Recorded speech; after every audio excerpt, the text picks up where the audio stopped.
রাব্বুকা ইলান নাহলি আনিত্তাখিযি মিনাল জিবালি বুয়ুতাও ওয়া মিনাশ শাজারি ওয়া মিম্মা ইয়ারিশুন। সুবহানাল্লাহ পড়েন। ওয়া আওহা রাব্বুকা ইলান নাহল, আল্লাহ মৌমাছির কাছে সিক্রেট মেসেজ পাঠিয়েছেন। সুবহানাল্লাহ পড়েন। ওহীকে আরবিতে বলে সিক্রেট মেসেজ। সায়েন্টিফিক আলোচনা শুরু হইতেছে, মনোযোগ আছে না গেছে? জিমানি ধরছে? হ্যাঁ, মনোযোগ আছে না গেছে? আল্লাহ মৌমাছিকে ওহী করেছেন। কি করেছে? দেখেন, ওয়াল কুরআনিল হাকিম, আল্লাহ যে বললেন শেষ হবে না এই কথা। ওয়াল কুরআনিল হাকিম, বিজ্ঞানময় কোরআনের শপথ, প্রজ্ঞাময় কোরআনের শপথ।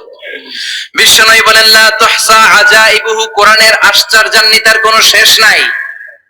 ওয়ালা তাবলা গারাইবুহু, কোরআন কোনদিন কারো কাছে পুরাতন মনে হয় না।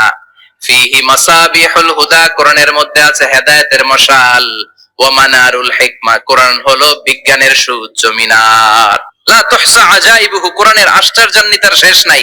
যতই পড়বেন আপনি আশ্চর্য হয়ে যাবেন, যতই স্টাডি করবেন, যতই অধ্যয়ন করবেন, আপনার চোখকে খুলে দিবে কে? আল্লাহ। ওয়ালা তাবলা গারাইবুহু, কোরআন কখনো পুরাতন হয় না। পুরান হয় নাকি? যার বয়স 50 বছর ধরে নামাজি মানুষ, প্রতি নামাজের প্রত্যেক রাকাতে কোন সূরা পড়া লাগে? তো 50 বছর যদি কেউ নামাজি হয়, তাহলে কত লক্ষবার উনি সূরা ফাতিহা পড়ছে উনি নিজে জানে? তারপরেও কোনদিন কি মনে হয়েছে সূরা ফাতিহাটা একটু পুরান পুরান লাগে? আজকে কুল হল্লা দিয়ে শুরু করুন, কথা বলেন। পুরান লাগছে কোনদিন? এত পড়ছে এটা, আজকে আর এটা না, আজকে আরেকটা, এরকম মনে হয়? ওয়ালা তাবলা গারাইবুহু, পুরান লাগে না। প্রতিদিন নতুন, প্রতিনিয়তই নতুন, অলওয়েজ নিউ, সব সময় নতুন। এজন্য বিশ্বনবী বললেন লা তুহসা আজাইবুহু, কোরআনের আশ্চর্যান্বিতার শেষ নাই। ওয়ালা তাবলা গারাইবুহু, কোরআন কখনো পুরাতন হয় না। ফিহি মাসাবিহুল হুদা, কোরআনের মধ্যে আছে হেদায়েতের মশাল।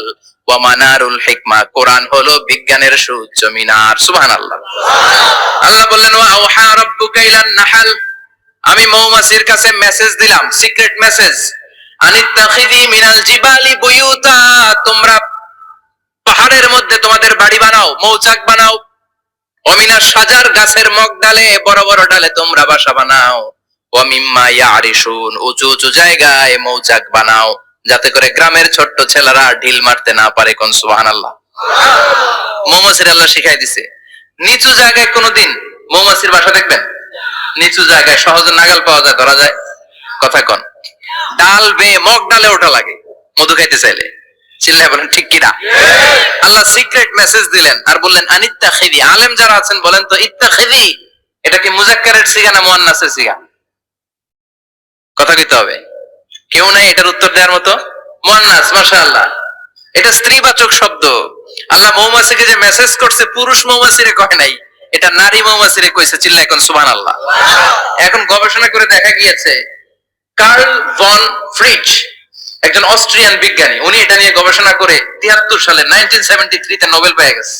এই আয়াতের উপর গবেষণা করে আল্লাহ কেমন করে সিক্রেট মেসেজ দিয়েছেন, কেমন করে মৌমাছি মৌচাকের বাসা বাঁধে, কেমন করে মধু আহরিত হয়, এটার উপর গবেষণা করে উনি একটা বই লিখেছেন, দ্য ডান্সিং বিস।